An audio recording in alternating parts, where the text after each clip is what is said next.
Ah! Wikipedia and fan wikis are a beautiful thing. They are proof that people can come together for the sole purpose of bringing knowledge to other people. That there's no external benefit, people will still come together in order to help each other through the knowledge that they have. And game wikis have saved plenty of players' time in making progress in the game or unlocking secrets that they wouldn't have found otherwise. Given that knowledge is a beautiful thing that is to be respected, I think that Wikipedias are beautiful. Now, most fan wikis use a site called Fandom. Fandom is recently going through an NSFW purge, meaning they're purging anything that they find inappropriate or not safe from their site. One of the game wikis that was lost in this purge was HuniePop. Now, HuniePop is a game, technically speaking. Really, it's more like a collection of female characters in a single minigame. I'm sure that most of you know this game through its reputation, and if you don't, then I'm far more chronically online than I thought I was. But that's not to say that the female characters aren't interesting, that they don't have their own lives, their own careers, their own personalities. These are female characters that have loved ones, and dreams, and aspirations, and fears. I mean, who are we to reduce them to one-dimensional characters? I mean, okay, the original fan wiki does lack a personality section for a lot of these women. I used the Wayback Machine to look back at the old wiki, and clearly some hard work was put in there. Clearly a lot of people did a lot of research on this game and put in a lot of details about these characters. And credit where credit is due, a lot of the times the information was impressive, and even some of the fashion and lore about these characters was stuff that I wouldn't know and was very well put together. However, a lot of these women had missing details about themselves that I thought were important. Don't get me wrong, they each had a very lengthy physical description.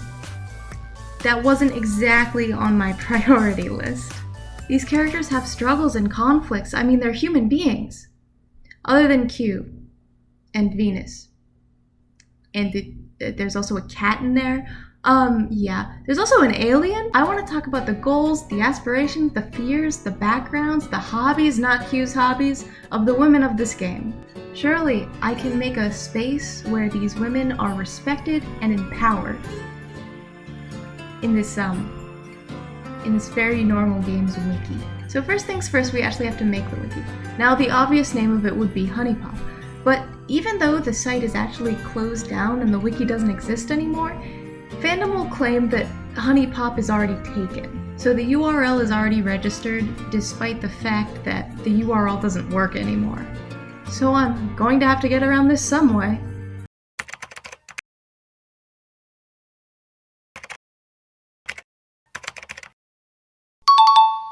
Next, it's time to start the wiki. Now first I wanted to make a template, and to do this I wanted to look at different game wikis and look at how they would set up a wiki for a character, for a game, for all of that. The game was basic enough. I would have the basic description, the plot, the mechanics, and the credits, along with any other trivia or things that go on in the game that players would want to know. For a character wiki, I wanted to reference what might be important for a game. Now, using the Wayback Machine and looking at the old character profiles, I noticed that a lot of things were missing. I wouldn't consider them having all the categories I would want in a character. For example, a lot of them had stats, but only for one of the games. There's a lot of profiles through a lot of the different games. So to look at what a character wiki might require, I looked at the profile for Luigi. It's Luigi time! And what I determined is that every girl would have a basic description and then general information, which would be physical appearance and personality as well as relationships. Then I would have a profile and statistics section for anyone who needed the statistics or profile of a character while they were playing. And then I'd have a trivia section for fun. That being said, those were things that were included in Luigi's wiki page. I thought they were important to bring onto these girls, but given that this is a very different game, I also wanted to include things that would be useful for HuniePop players. The game mechanics of HuniePop include taking girls on dates, giving them gifts, and answering questions that they might have. And you also want to unlock outfits. Maybe you don't want to. The game lets you unlock outfits. Now, other than unlocking outfits, these mechanics are actually used in plenty of other games, for example, Stardew Valley. And Stardew Valley has a god-tier wiki. Stardew Valley wiki has a lot of the same sections that I would use. So to implement some of them, I'm going to use gifts, schedule, and dialogue. And then for the HuniePop players, we'll throw in where to go to unlock the outfits. Now, I also realized that I don't really know the software for making a wiki, so I had to learn it. I learned the basics from a friend in computer science who, for some reason, doesn't want his name credited in this video about making a wiki for an ecchi game.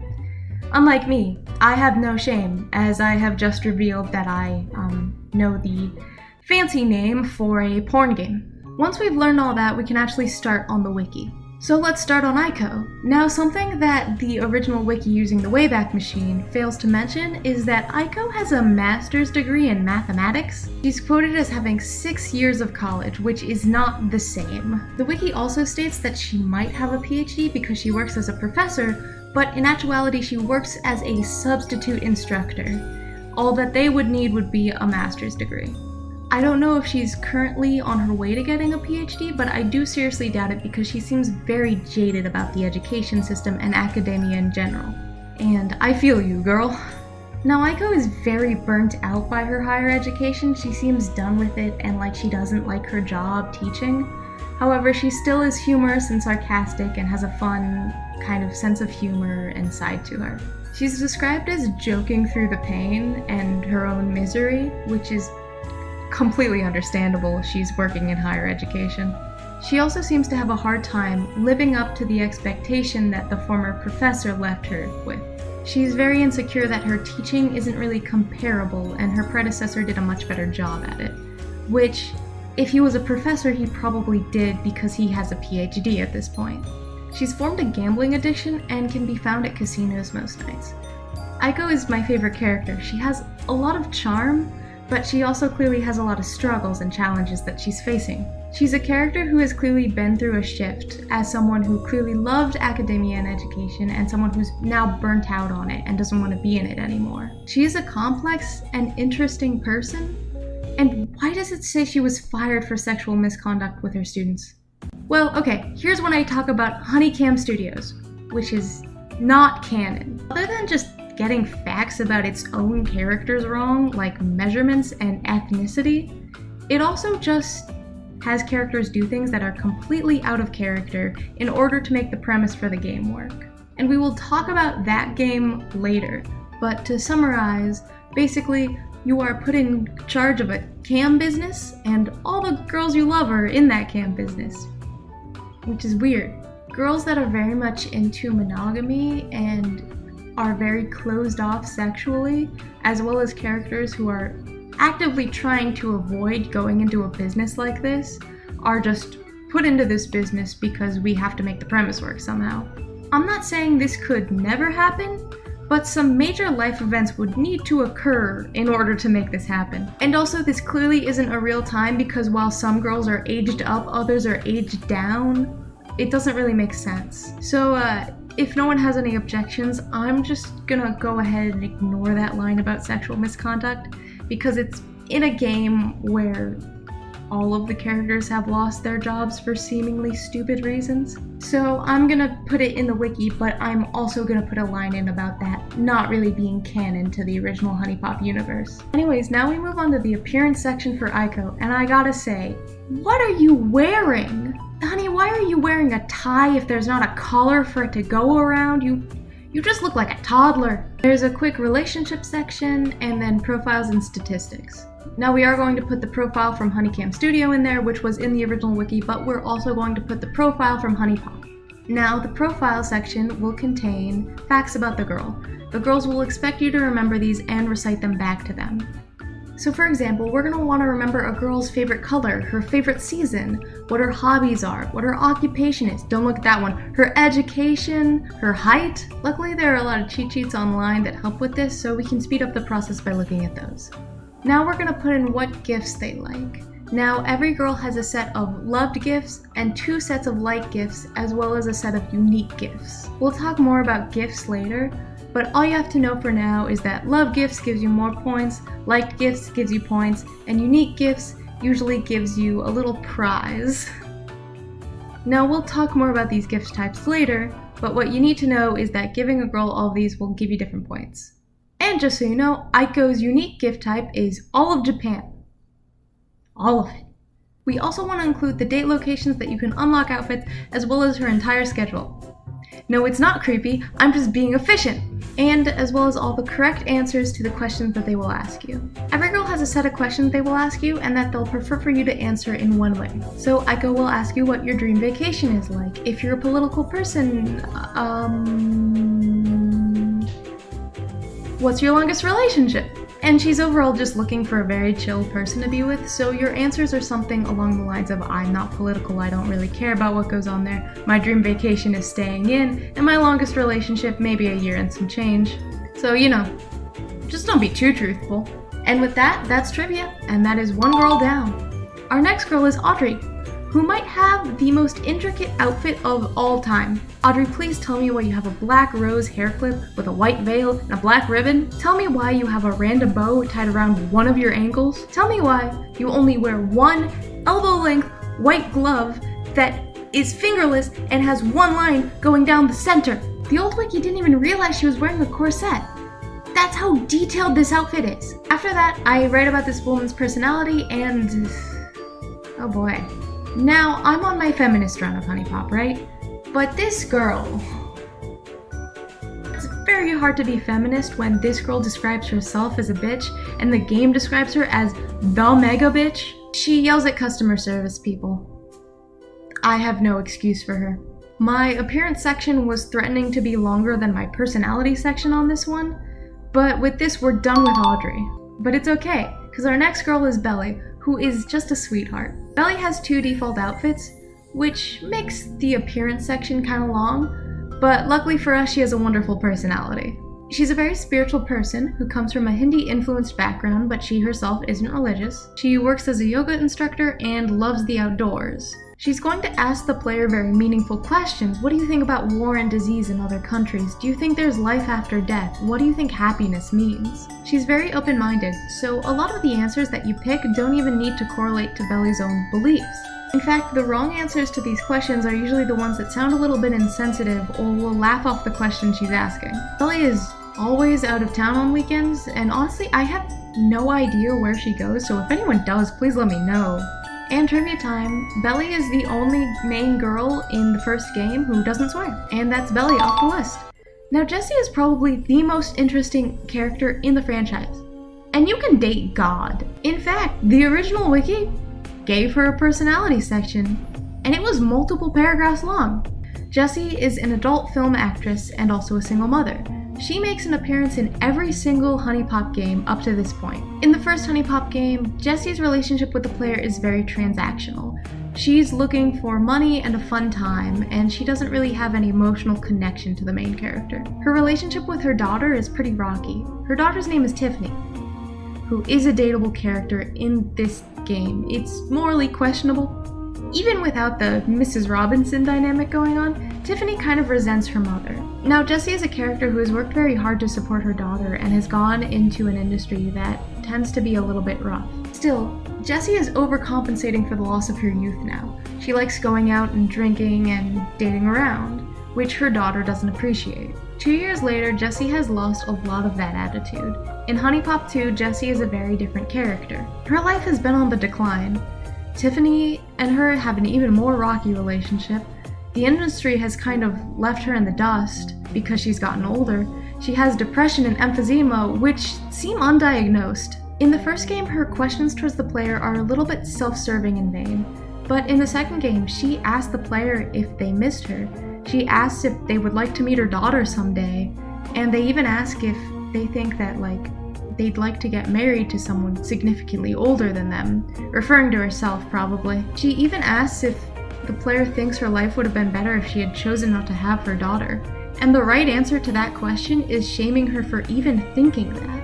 It's really interesting to see these games take a somewhat surface level and shallow character and turn her into someone who has a lot to expand on. And all of that so the player can get paired up with 2 MILFs at the same time. Yep, moving on. Funnily enough, Kiana is also a single mother, and she works part-time as a hairdresser. Yeah, that's the one that Audrey yelled at because she didn't like her haircut. But Kiana is lovely. She dreams of being famous to sing and act and dance, and she's been in a few commercials apparently. Her son's name is Philip, and we don't ever see him in-game. Kiana really likes to push herself, and borderlines on obsession in body image. She's often seen in the gym working out, and she eats very healthily. She has a very positive personality, and based on the questions she asks, she's looking for someone that can match her energy, and is also looking for a stable relationship in her life right now.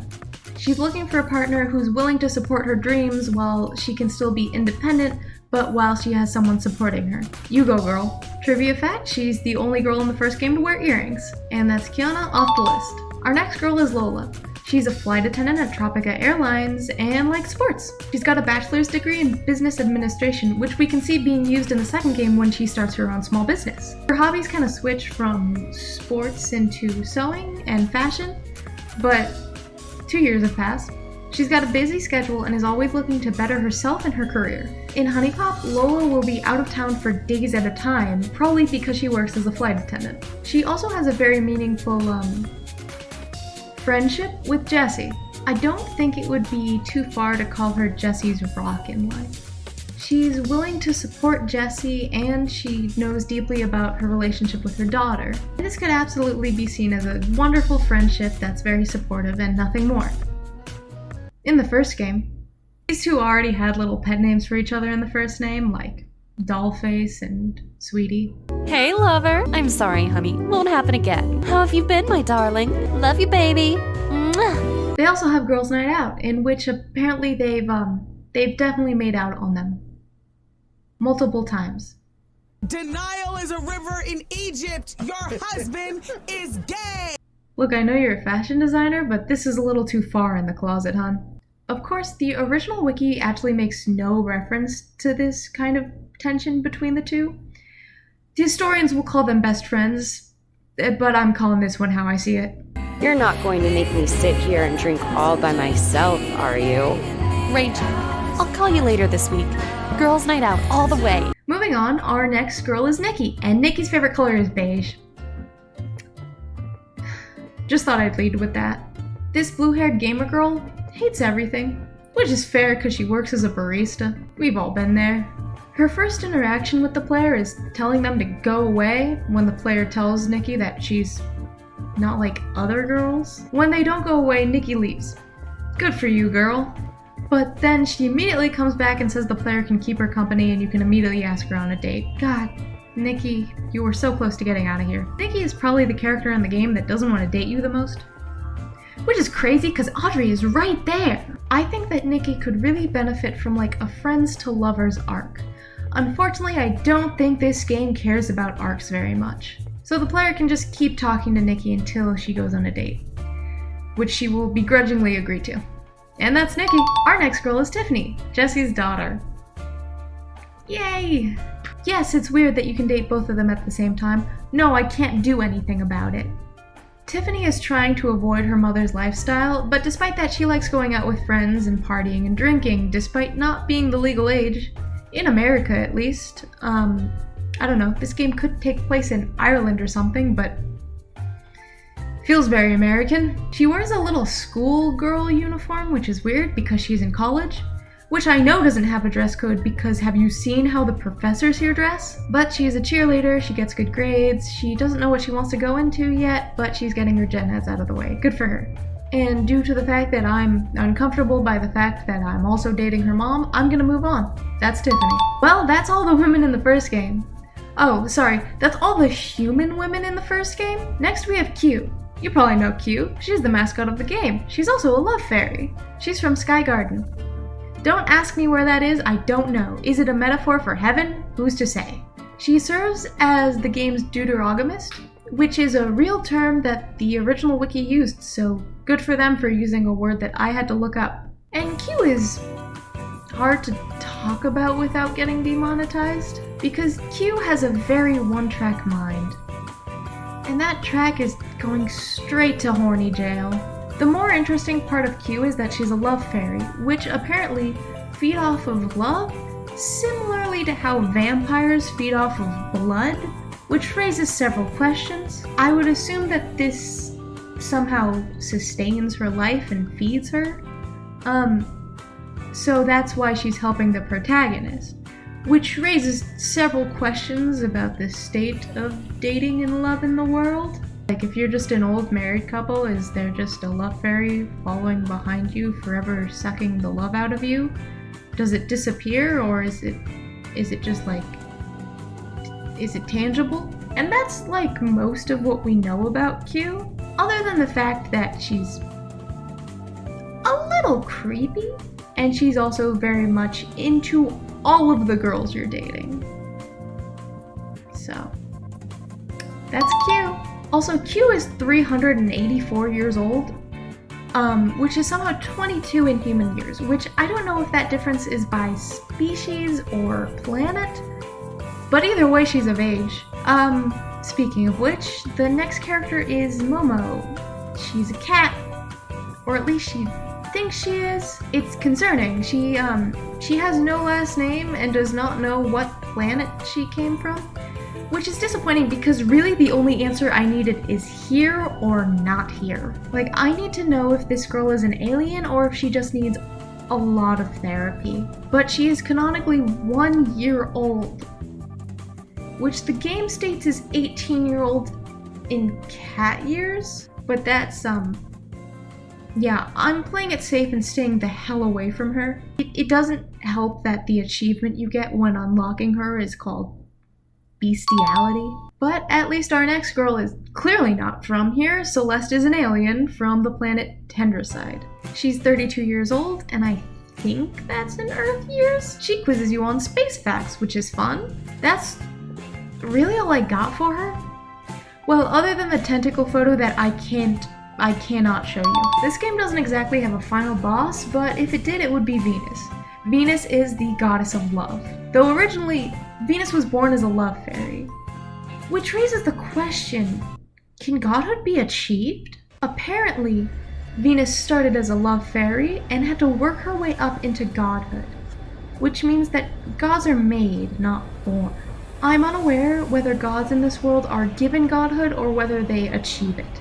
I don't know if her age is the result of godhood or the reason for it. I don't know whether the consumption of love sustain fairies or empower them. All I know is godhood rests in the hands of some chick who let me hit it after 5 days. I'm sorry, that was not very feminist of me. And that's a wrap for HuniePop, or at least that's a wrap for all the girls. We still want to talk about the game in general. The game needs a basic description page which will quickly go over the base description, the plot, the hard mode of the game, and the trivia. We also, of course, are putting in a credit section because we want to credit all the people who worked on this game. But we also need to talk about the items that are used in this game, mostly gifts, date gifts, and food. Gifts can be given to girls to earn you honey, which is basically XP. So in this page, we'll put them all in a grid and we'll mention which girl likes this set and which girl loves it. It's pretty simple, we just make a grid with the name, the cost, and how many points it will give. Now, date gifts are a different category, and the reason for that is because you actually get date gifts back at the end of the date. It's very magic according to the game, but I don't know if these gifts just like disappear out of the hands of these women once you're done on the date, or like another one magically respawns. I don't understand.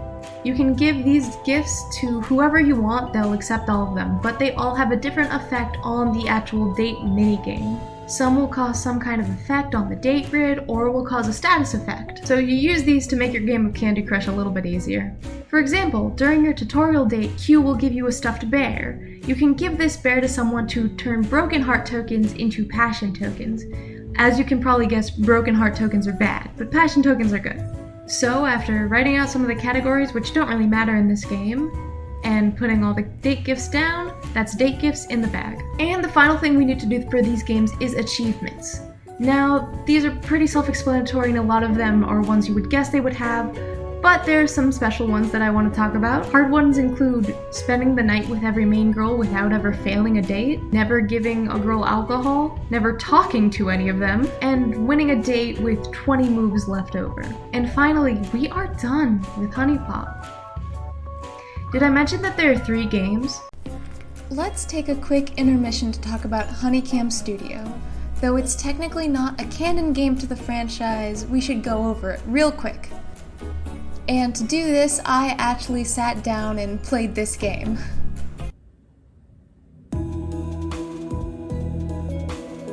I'm doing this for research purposes, okay? Your job is to look over Q's cam business because she has one of those and she doesn't want to run it.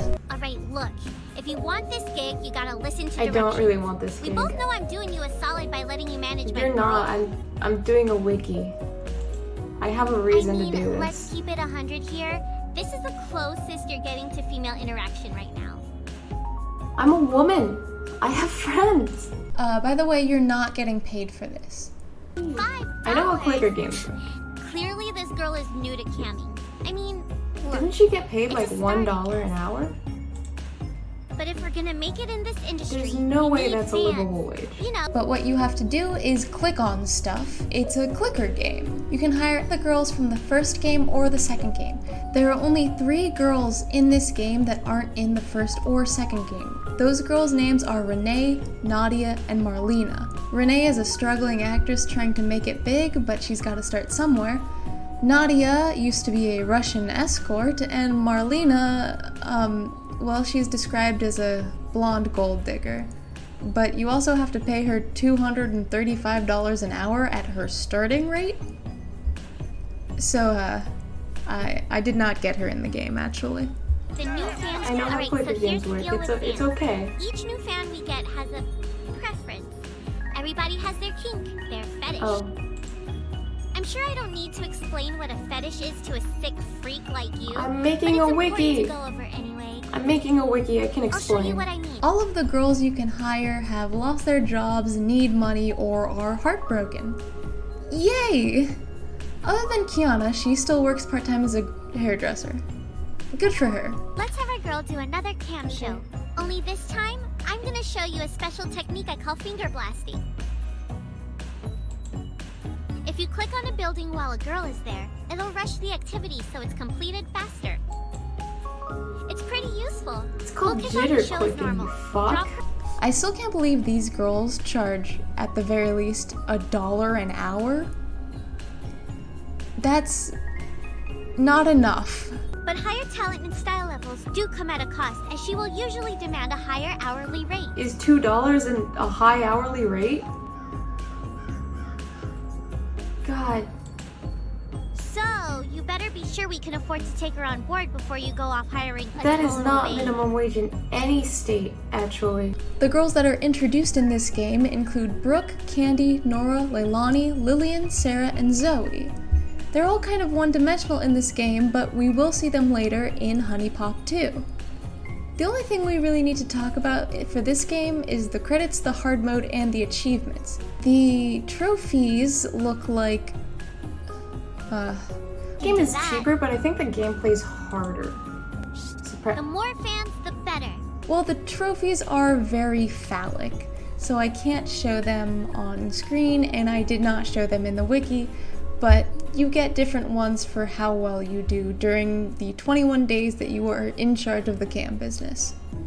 The only thing that really sticks out is there's an achievement that's called Disappoint Your Parents, and I feel like I should get that achievement for just making this video. But that's pretty much it for HunieCam Studios. Finally, it's time for HuniePop 2 Double Date. Now, I have to explain to you why we're going on double dates, so just hear me out on this one. Because to do that, I have to explain Nymphogen and how they're going to destroy the planet. Stay with me here. 2 goddesses with ultimate power slumber among the cosmos. They are only to be awoken by their menstrual cycles. Stay with me. They will rain terror upon this world. It will all come crashing down and they will reign in terror.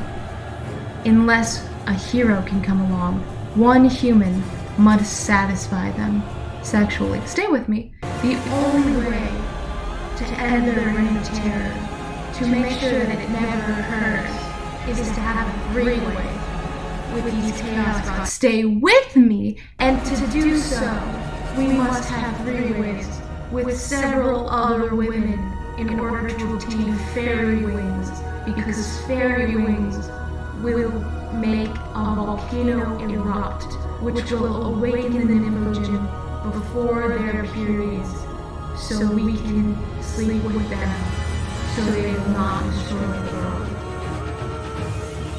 Yeah, that makes sense now, right? The rest of the game plays out as normal. You take girls on dates, except this time you take them out in pairs, and this time it only takes 2 dates before you get to play the Innuendo Candy Crush. Yay! What I'm saying is that the plot section is the easiest part of the whole wiki. Put that down, the credits, all the fun stuff, and we've got the game description page. There's also less to worry about in the sense of gifts now, because every girl just has 2 sets of unique gifts. One of the unique gifts is shoes.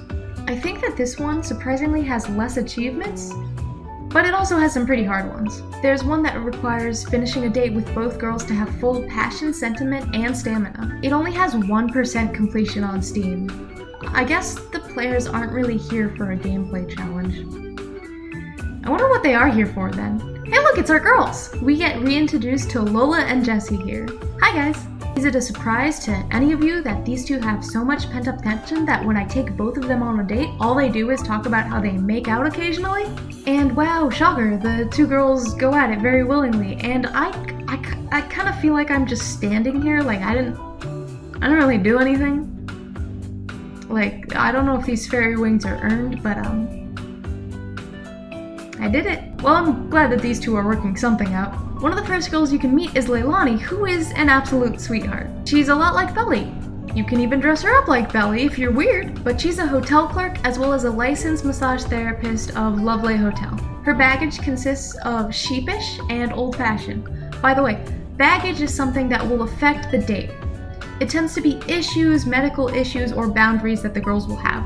So for example, Leilani will become upset at you if you play a sexuality token within the first few rounds of the match. And you would think that being sheepish and old-fashioned would mean you wouldn't have 4 threesomes in like 1 week, but hey, you do you. Hey, speaking of baggage, let's talk about Brooke. She's married and hates poor people. She's a little rude. She doesn't like her husband, but she likes having money more. So dating her is, morally questionable, but as Q brings up, we have already dated Jessie's daughter. So, who are we to speak about morals? Brooke has expensive tastes and is unsentimental and transactional. And that's literally how the game describes her. That's her baggage. I don't know what to do here. She's taking over to manage Lovely Hotel while her husband is with the kids, I guess. Oh yeah, she has kids, by the way. And that's Brooke. Next up is Candace, and Candace is a stripper who's fallen into drug addiction. She's also treated like a toddler by the fact that you can give her toddler toys. She's not really all there. I don't know if something happened, if the drugs are really bad for her, or what's going on here. It's getting to a point where even her drug dealer is concerned about her.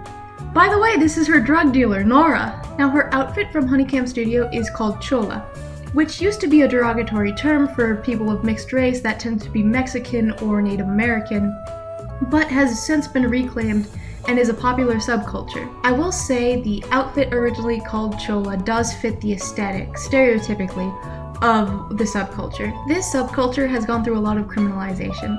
A lot of people stereotype them as thieves and drug dealers. Did I mention Nora is a thief and a drug dealer? It's not a good look. Now Nora is actually one of the deeper characters in the game. She has a good heart, and shows regret for her past actions, and cares about her family. She actually tries to return what she stole from Lola. By the way, she stole from Lola, but it's really refreshing for a character to have some depth. Nora is in a place of poverty, and she wants to support her family. It's clear why she's doing all these things. And character-wise, Nora is leagues above the cheating trophy wife and the angsty teen. By the way, there's the angsty teen. 18! She's 18. At least it's not as big of an issue as the cat. My voice actually broke there. She hates life. She wants to drink. She's attracted to her cousin. What? Hey, Ashley, why the hell are you sleeping with your cousin? Oh, you're not blood related? Glad we cleared that up. It's not like you're both girls, and I'm not worried about either of you getting pregnant from this. You are sleeping with your teenage cousin. Really, that's the move we're gonna pull. Anyways, meet Ashley.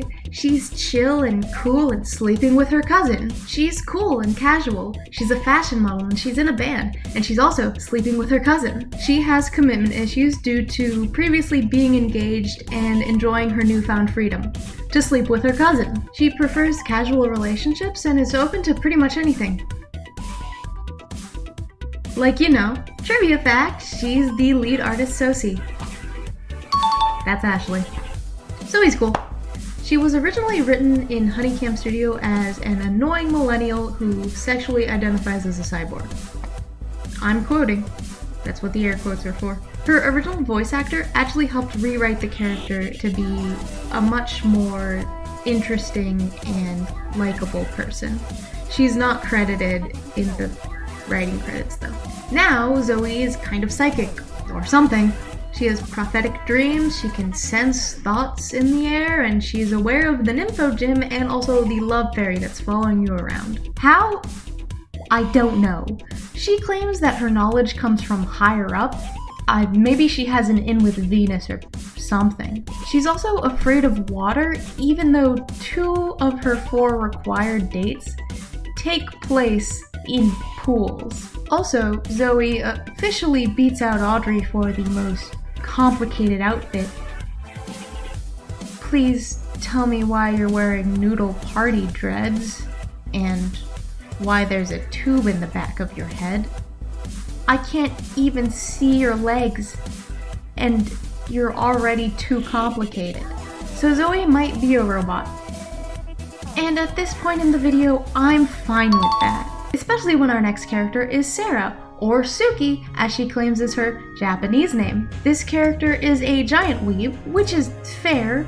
I have an hour-long conspiracy video about how Ouran High School Host Club and Full Metal Alchemist are in a shared universe. So I don't think I'm one to talk.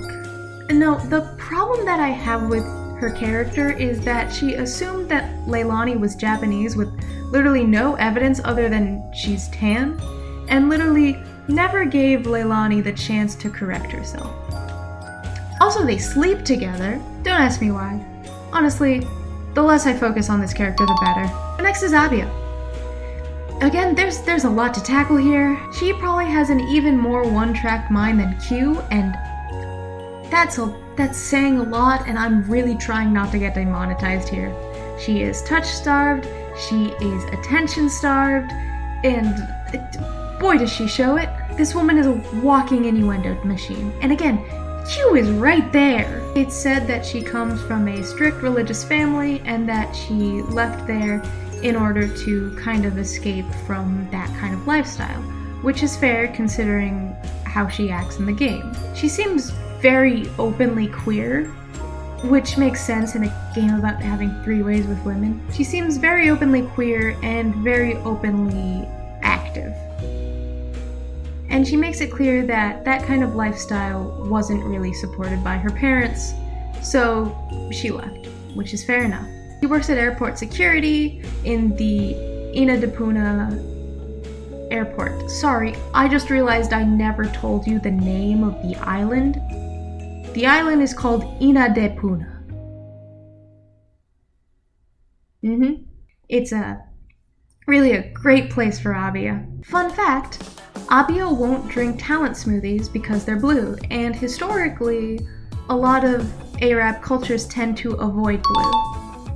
Brooke won't drink orange smoothies because they're her husband's favorite color. Our last girl is Polly, and she's a sweetie. She's an off-brand YouTuber who has a beauty channel. She's into fashion and makeup. And I gotta say it fits her well because I love all her outfits. Her outfits are based off different decades starting at the 40s, so I think they're very cute. Polly is also trans, and I love the representation, but also, it's weird in this game because why wouldn't it be? At the beginning of the game, you get an option for, and I quote, her junk to be an innie or an outie. The point of this option is to comfort people who don't like the idea of trans women having male anatomy, while also being able to fetishize that exact thing for other people. My thoughts are, if you pick any, you're a coward. Trans women are women, whether they have bottom surgery or not. And they are also not customizable. But talking more about Polly, she wants to be a very stereotypical housewife, which is fine, but it's also very funny if you're playing as a woman, because she'll kind of imply that she wants to marry you and be a stay-at-home wife, and she believes in gender roles to an extent, and I'm a whole woman, so. And with that, that is every single girl in the HuniePop franchise complete.